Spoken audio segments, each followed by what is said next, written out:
سلام عزیزان، امیدوارم هر جای این دنیا که هستین حالتون خوب باشه. ما توی ویدیو قبلی در مورد کالج زبان کره‌ای صحبت کردیم. پس اگه شما میخواین در مورد کالج زبان کره‌ای و ویزای D4 اطلاعاتی به دست بیارید، برید و اون ویدیو رو ببینید. امروز میخوایم در مورد دلایل مطالعه زبان کره‌ای صحبت کنیم.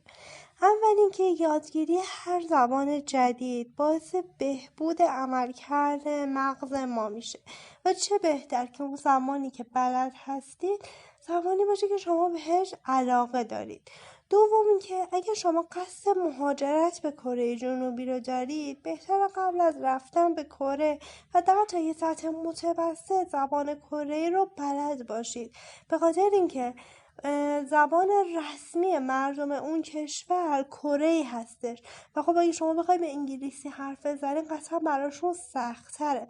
پس اگه شما میخواید دوست کره پیدا کنی، اگه میخوای وارد اون فرهنگ بشی، وارد اون مردم بشی، بتونی بعد از اینکه حالا درس خوندی یه بازار کار اونجا داشته باشی و بتونی مشغول به کار بشی، باید زبان کره‌ای رو بلد باشی. سوم اینکه میتونه برات در واقع یه منبع درآمد باشه. تو میتونی به عنوان تور لیدر کار کنی، میتونی به عنوان مدرس کار کنی، میتونی به عنوان کارمند سفارت باشی، میتونی ترجمه انجام بدی و اینطوری که یک منبع درآمد هست برات. خیلی از بچه‌هایی هم که تا الان شاگرد من بودن به کیپاپ و کیدراما علاقه داشتن و دوست داشتن که توی این زمینه‌ها فعالیت داشته باشن. مثلا میگفتن میخوام یه پیج داشته باشیم که این آهنگا رو ترجمه شدهش رو مثلا توی اون پیجا بذاریم، حالا کپشنای کره‌ای بذاریم و در واقع یه پیج این شکلی داشته باشیم. پس اینا میتونه برای شما یه ایده باشه که وقتی زبان کره‌ای رو خوندید این کار رو باهاش انجام بدید. بعدش این که شما بعد از اینکه زبان کره‌ای میخونی امتحان تاپیک میدی. امتحان تاپیک چیه؟ امتحان در واقع مهارت زبان کره‌ای هستش که این نشون میده که شما زبان کره‌ای چقدر خوبه و 6 تا سطح هم داره.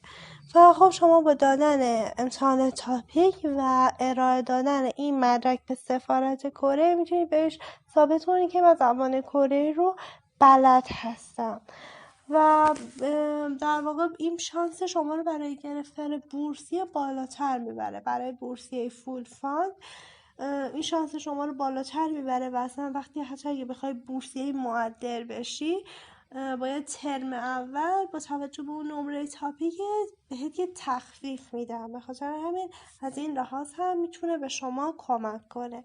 توی این ویدیو در واقع فکر کردم دلایلی که میتونه قانع کننده باشه برای مطالعه زبان کره‌ای رو بهتون بگم. امیدوارم که از من حمایت کنید و اگه دوست داشتید زبان کره‌ای یاد بگیرید به پیج من سر بزنید، هایلایت ها رو چک کنید. ممنونم.